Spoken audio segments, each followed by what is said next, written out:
All right, and I am pumped now to be joined by friend of the pod, absolute stud, new Dodger, World Series champion, Kyle Tucker. Kyle, how we doing? Good. How are you doing? Thanks for having me. I'm doing great, man. Of course, happy to have you back on. A lot going on in your world, new team, spring training. You're about to be a dad, which I need to know how you're feeling. I mean, it's any day now. Are you nervous? Where are the emotions at right now? I'm kind of fired up. Yeah, it's supposed to be, due date's like in a few days, but obviously it could happen at any point. But we're trying to prepare as much as we can or as much as we know how to. Um, so we're excited. So can't wait to see the little one. How was your off season? What I saw from you was a lot of golf clips out there. It looked like you're taking a videographer out on the golf course these days. How was the off season? It was good. I mean, obviously, you can make it look a little bit better on video than you can in real life with that. But yeah, I try to treat it like any other off season with my training, vacation, family time, like golf or little hobbies that I got. So overall, I try to keep it relatively normal, even though there's probably a lot going on, kind of behind the scenes with stuff. But it was a fun off season. It was your first off season as a free agent. Off season prior, you're traded. You're traded to the Cubs. Now your first free agency experience. So before talking like the decision and where you ended up, just as a whole, I've heard from guys they love the free agency process, they hate it, it's stressful. Where were you at in your first free agency? Um, luckily I've been around some guys that have, been free agents before in the past and kind of seeing kind of how they kind of manage their offseason stuff and kind of what I would just kind of take from it whenever I would have to go through it if I got to that point. And I tried to not worry about it a whole lot. I kind of just would hope that everything would kind of just figure itself out and kind of and end up landing wherever I would. So I just try to treat it like a normal off season, like I would any other year, just to be prepared whenever the season rolls around.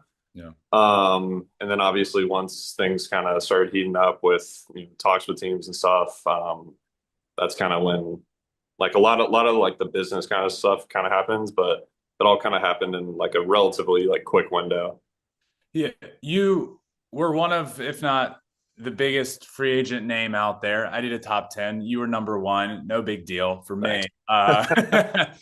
But and no debate, you're one of the big names out there. And all off season long, I think a lot of people are wanting you to go to their team, and social media rumors go crazy. And it's Mhm. Kyle Tucker, Blue Jays, seemingly a fit there, and then there's momentum there, and then last second it's like, okay, actually the Mets are really in play, and then out of nowhere it's the Dodgers. At least that's the social media perspective of things. So Mhm.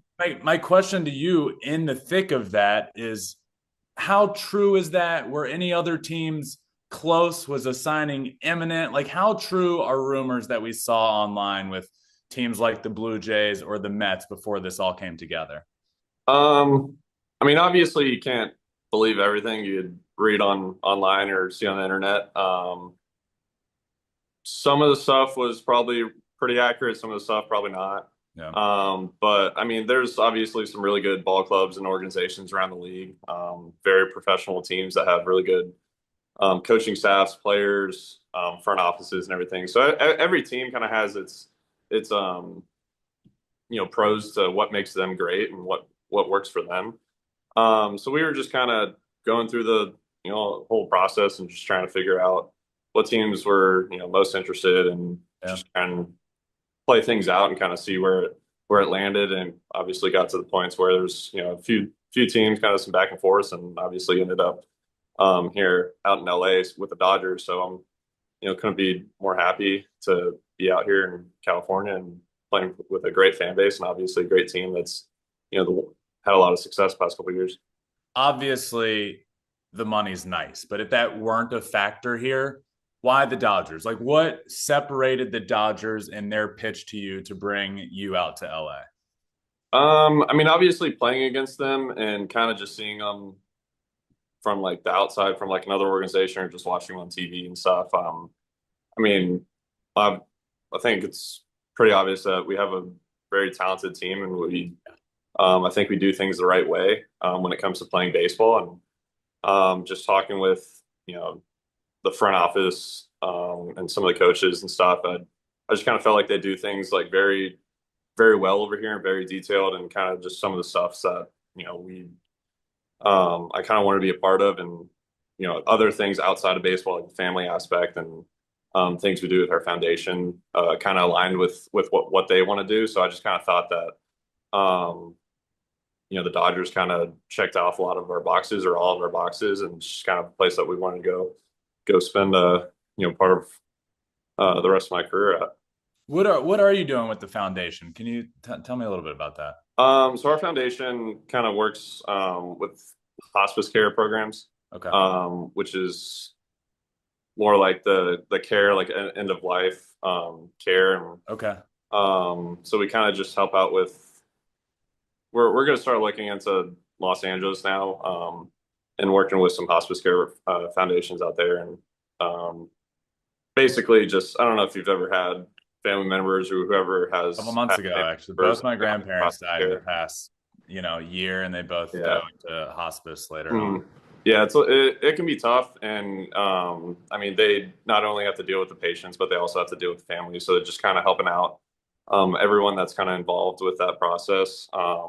We just try and give back some time with some of the workers there, and try and give them like a day at the ballpark to kind of get away from their everyday work, because it can be tough. So we try and kind of bring some brightness to that aspect, and just try and bring them to the field, have it watch a game or two throughout the year, kind of get to meet them, take some pictures. We'll have an event out there. We have one in the off season, just trying for people that don't know much about a hospice care, because I don't think it's advertised a whole lot unless you've had someone that's kind of gone through it. Just trying to kind of bring a little bit of awareness to it, and try and just get some support for them.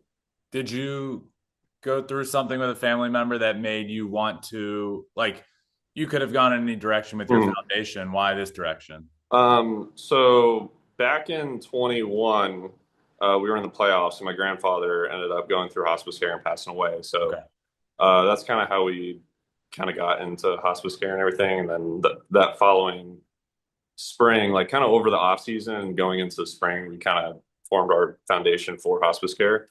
And it's kind of just evolved into what it is today. And we do some other stuff with some other organizations. Done a good amount of stuff with like Sunshine's Kids. And then we started to do a lot more stuff in the like palliative care realm of like hospice and stuff. So that's kind of the basis of kind of what we do with that. Nice, man. That's awesome. Well, what is it called? What's the foundation called? It's just Kyle Tucker Foundation. So I wonder how I got that name. Yeah. So you end up signing with the Dodgers. Dodgers are going for a three-peat. The first with you there. How does it feel?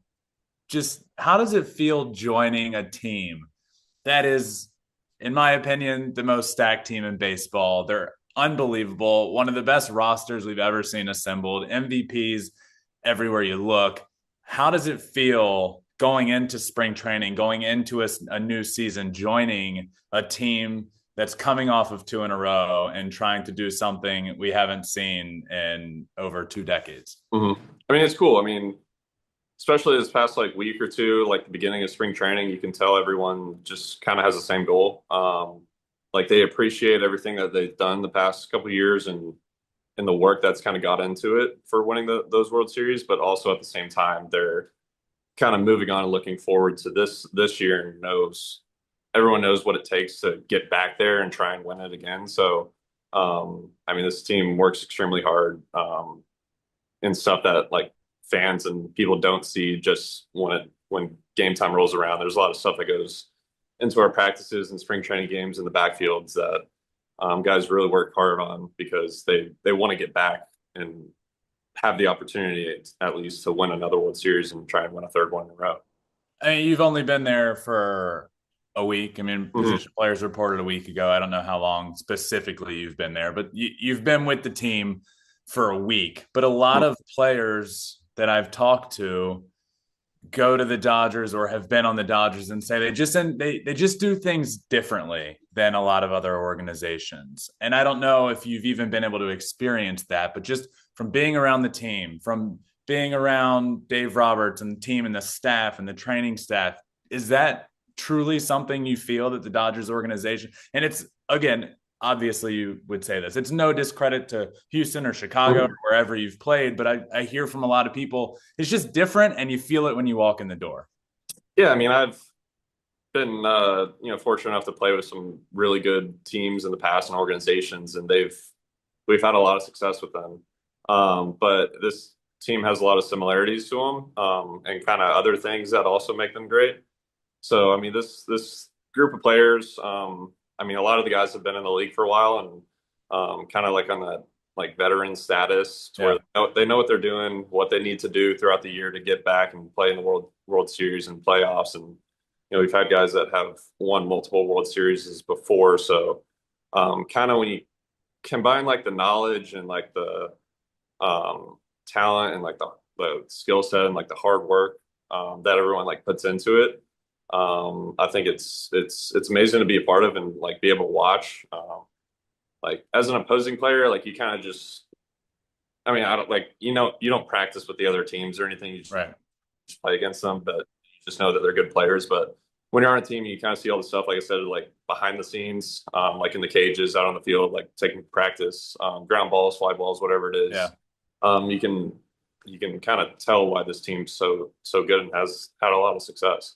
I got it. Speaking of taking ground balls and fly balls and doing just a little bit of work in the outfield, I feel like the first thing I saw of you in a Dodgers uniform was this clip going viral that people thought they like found something of you literally just standing in the outfield, and people are like, "Oh, look, there's Kyle, literally full of energy." Did you see this clip? Was this the one with Pages like doing like some ground like? Yes, literally doing ground balls in the outfield. You're not up and you're just standing there, and people are like, "There's Kyle Tucker, full of energy." Well, I think that was like my first day out there, and I was like, hey, like I'm just gonna come out to like this was before like position players report or anything. So there was like some guys that were there doing some stuff, but it was primarily just like pitchers that were gonna do their bullpens and stuff. So I went out there. I was like, yeah, I'm just gonna like come out like stretch with whoever's out here and kind of throw a little bit just to get my arm kind of loose and kind of just go back in and hit the cage and stuff. And then so I was sitting there talking, and then after like we stretched and stuff, we're getting ready to throw, and then Andy's like does this like prep work stuff where he's like taking some like short hops and stuff, like doing some stuff. And I'm just sitting there like waiting, basically just waiting for him to be done. So I'm just standing there before we start throwing, and that's kind of like where that clip came from. But I was just waiting for him to finish up so I could start throwing, and everyone kind of saw it as I was just standing there hanging out. And you quite literally were just I was literally waiting to do what you needed to. Yeah. Kyle, be honest. Have you yet been able to sit back and envision yourself in this Dodgers lineup and like where you might fit into a lineup that includes Shohei Ohtani and Mookie Betts and Freddie Freeman, yourself, Will Smith, the names go on, and just envision yourself somewhere in there? Yeah, I mean it's exciting to think about, and it's going to be exciting to go out and do and experience once the season starts.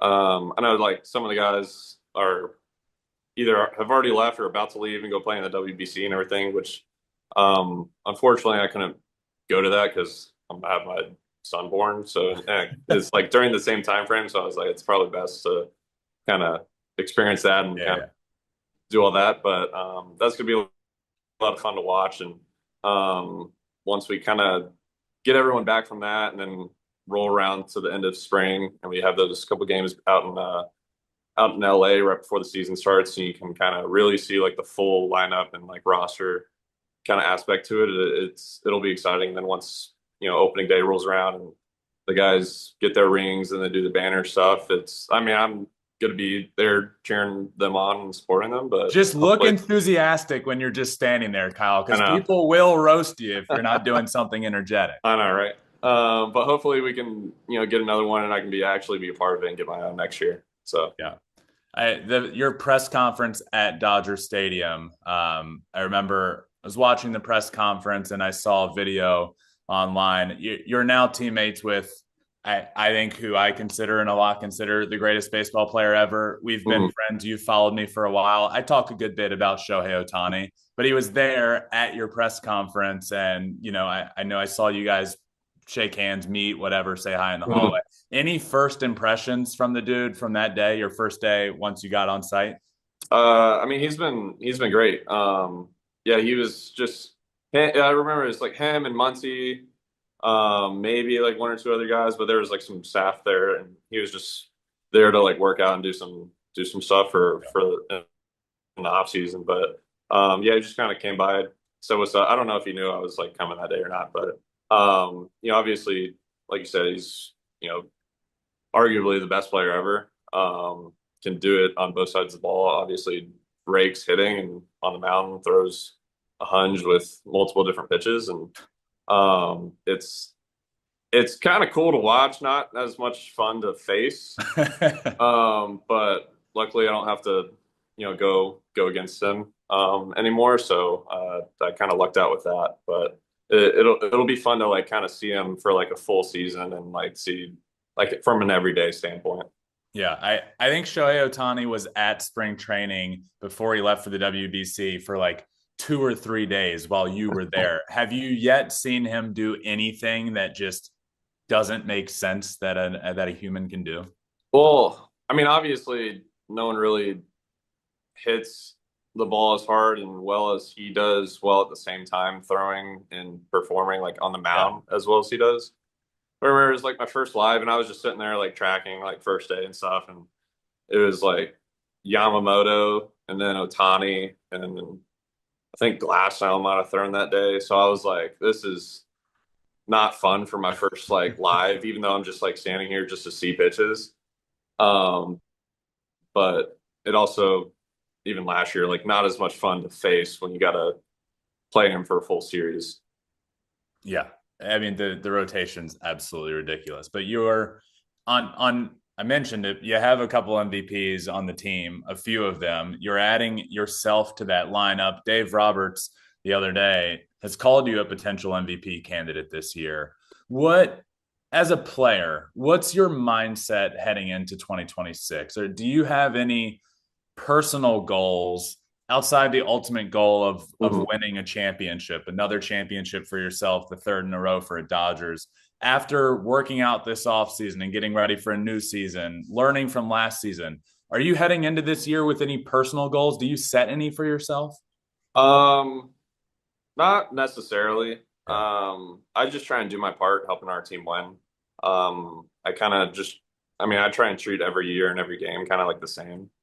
Um, just to go out there and try and put up as many runs as possible offensively or Yeah. do what I need to do to get guys over or get guys in and set ourselves up for an opportunity to win the game. And same thing on the defensive side, just try and hold guys from taking an extra 90 feet or getting some outs. So, um,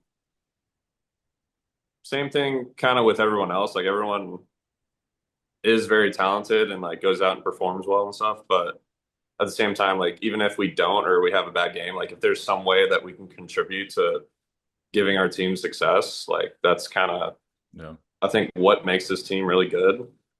So when you have a bunch of guys just trying to do that, like I think everything else kind of adds up and stacks on top of each other. It's where you start naturally just getting a bunch of runs and like Yeah. preventing runs and stuff. So it's not very selfish team over here. Let's talk ABS. We got to talk about it. It's everywhere. It's been coming to the majors for a little while now. It's been in the minor leagues. It's finally here, 2026.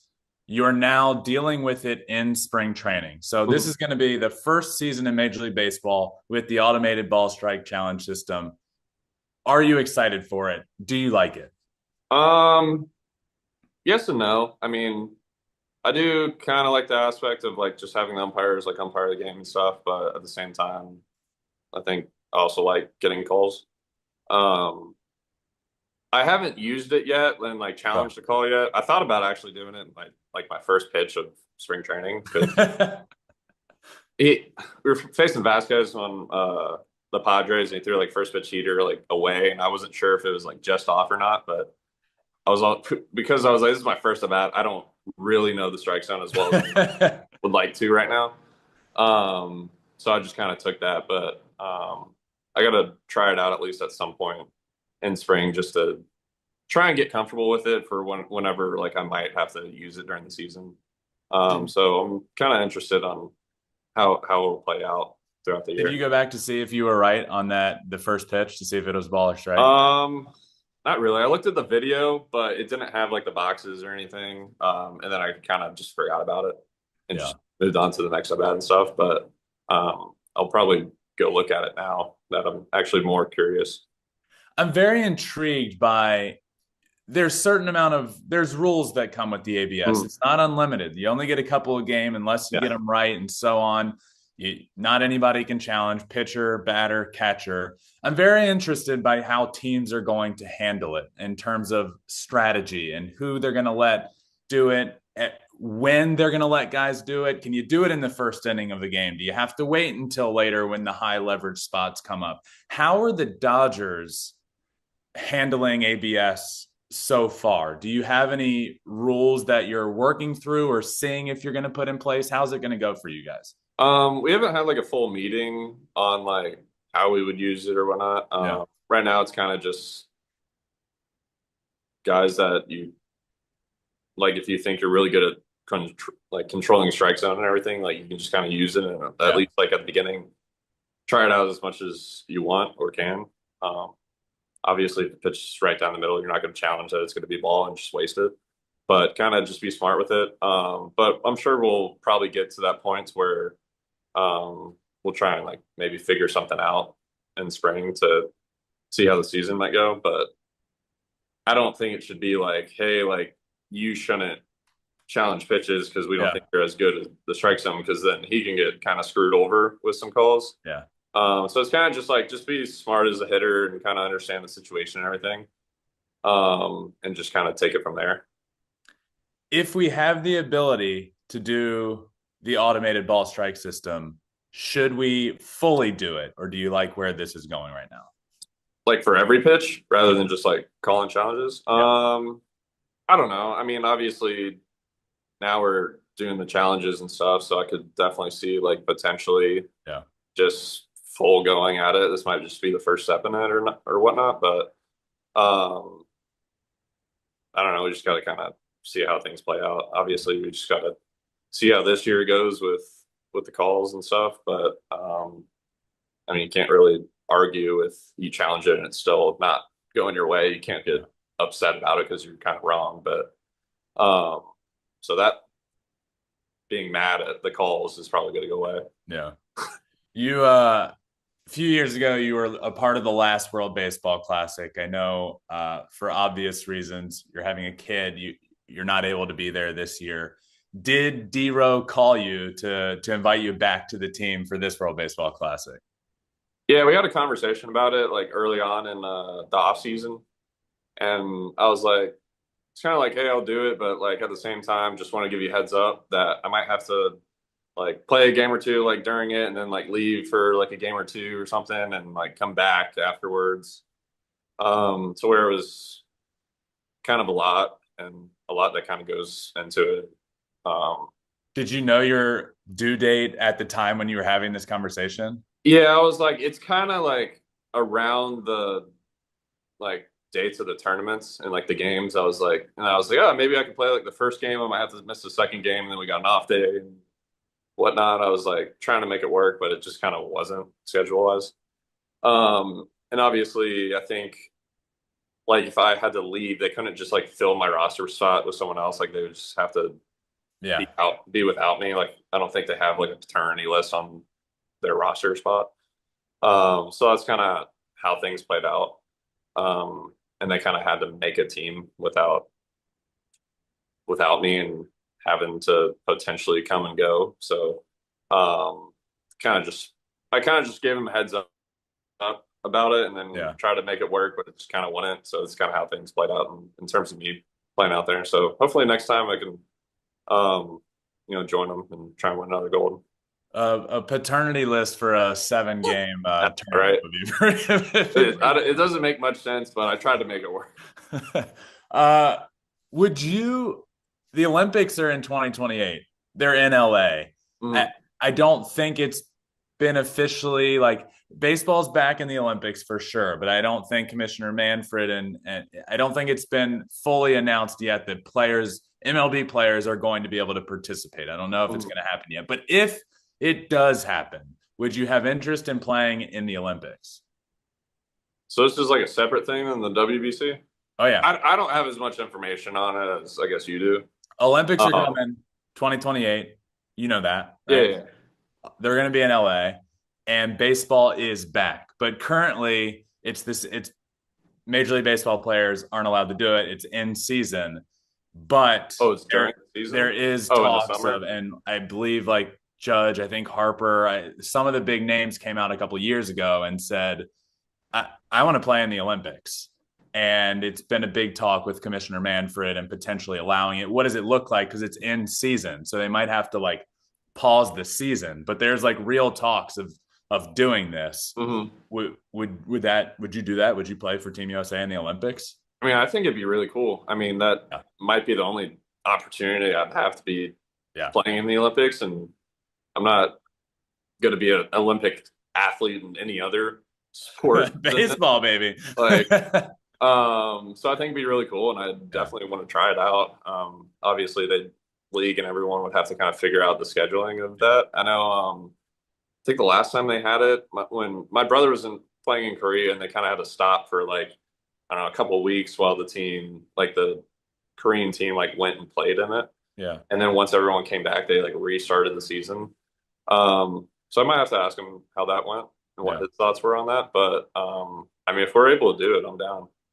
It'd be pretty sick to win an Olympic medal Yeah, it'd be when sweet. the Olympics come to LA. That'd be pretty sick.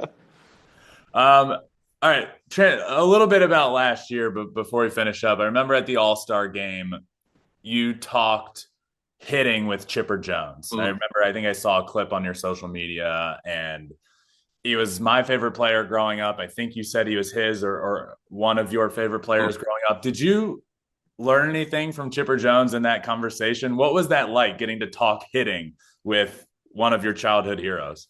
Yeah, it's cool. I mean, he's been one of the best players in the league since he kind of came in, and obviously being like that good of a player and hitter from both sides of the plate is, not many guys, if any, can really do it. It's like a few guys now, like Cal Raleigh's done really well, Jose Yeah. Ramirez, like a few guys, but there's not a whole lot that have done it like that and been able to do it for his whole career like that. So it was cool to kind of meet with him there and kind of just talk baseball and stuff. So a lot of the things that he did in his playing career, like I kind of do a little bit of as well, and like I know like some of the other guys that I played with kind of do similar things, but there's definitely a lot of knowledge that comes with that kind of guy and that kind of player. So it was cool to like kind of sit down and talk a little baseball and kind of like I was just like hitting on the tee and stuff out in the field Yeah. and going back and forth with him. So it was pretty cool. So if anyone hasn't seen it, go check it out. Yeah. Yeah. It was really cool. I, I don't want this question to come off as rude in any way because it's not. But when I describe Kyle Tucker as a baseball player, I don't say you're a guy that does one thing better than anybody else in the league. I say you're a guy that can do everything really, really well across the board. 5 tools, good arm, good defense, hit for power, hit for average, can steal bases. Mhm. When I list all of those tools that I truly believe you are able to do, what one of those are you most proud of being able to develop into what it has to this point in your career? Um, I mean, throughout my career, the thing I've like personal like achievement thing that I'm probably most proud of is my Gold Glove. And I kind of want to get back to winning another one. Just because I feel like that's more of like a like effort kind of team thing because it's not like you just go out there and rake and hit your doubles, homers. Yeah. Like you go out there and like cut the ball off on balls that are either in the gap or down the line and prevent a guy from getting a double. So he stays at first, and then the next guy might hit a ground ball. You get a double play, get out of the inning. The pitcher is able to throw like an extra inning or two, get out of spots like his ERA can lower and stuff, and that just kind of puts us in a better situation to win. And I'm helping out people, not just myself. So I try and do that as best I can, and try and get back to like a Gold Glove caliber like defensive player. So that's probably like the coolest like personal kind of thing, I think, like achievement wise. But like you said, like I try and do everything well and do it the best I can, because I don't want to be like the guy that, like, we're not like a good hitting team because of me, or we're not a good defensive team because of me, or I did something that drags our team down. Like, I don't want to do that. So I try and be best player I can on the defensive side, in the box, on the bases and everything in the clubhouse, and just try and do the best I can.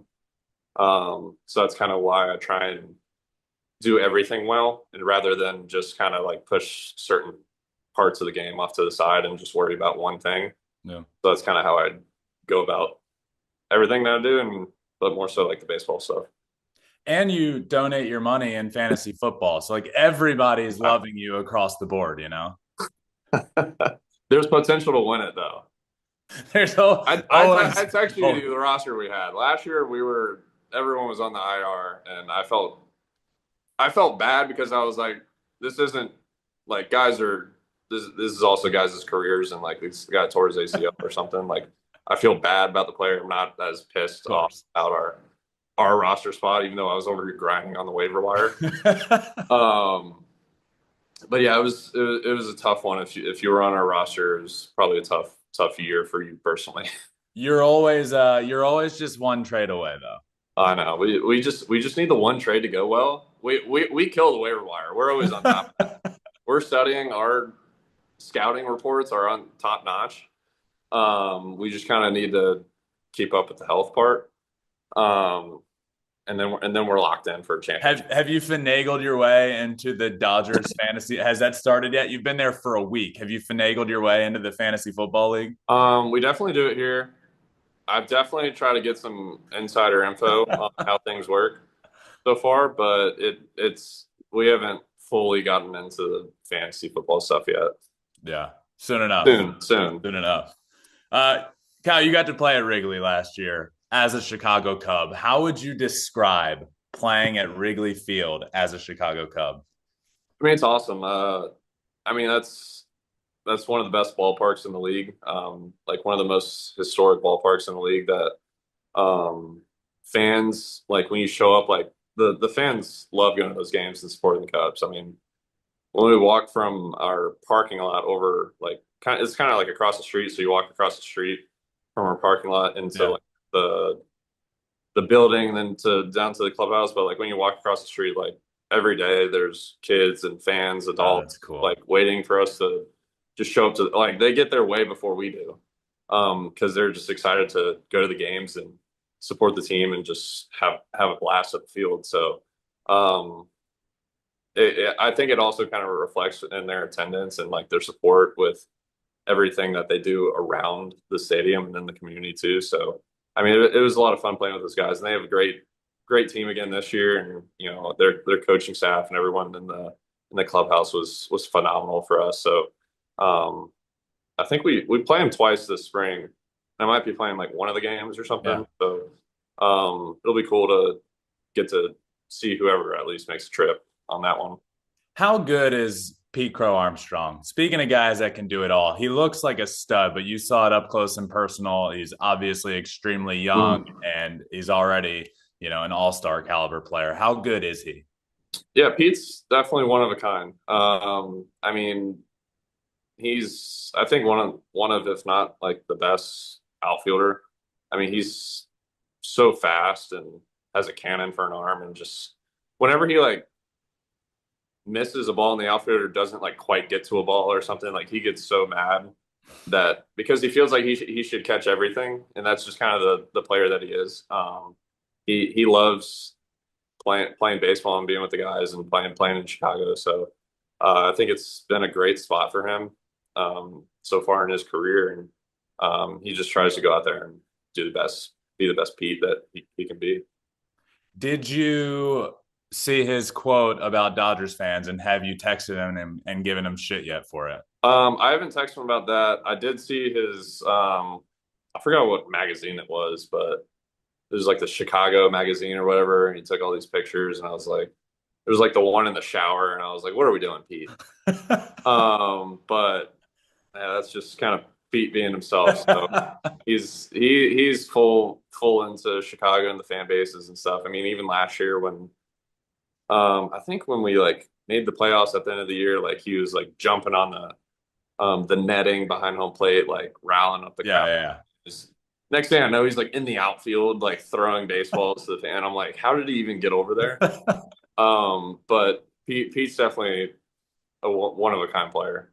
Yeah, absolutely. Last one for you, Kyle. I remember watching the game last year. You were with the Cubs, traveled back to Houston. You went back and you got a standing ovation in your return. Pretty emotional return. What was going through your head heading back to Houston where your career began? It was cool. Did a decent amount of interviews before the game. And then got to see all the guys like during BP and stuff, said what's up to them again.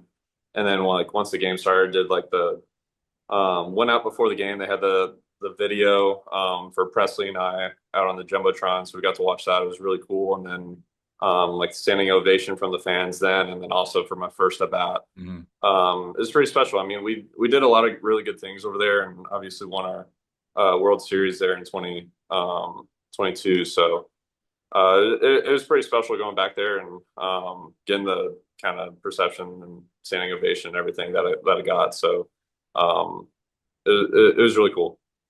You never forget winning a World Series. You never forget catching the last out of the World Series. The odds of that are even less. That's pretty sick. Thanks, Kyle. Always appreciate it, man. Really pumped to watch you this year in LA. Live out here. I'll be over at a few games, and good luck getting in the fantasy football league. Good luck in that league, and good luck this year, dude.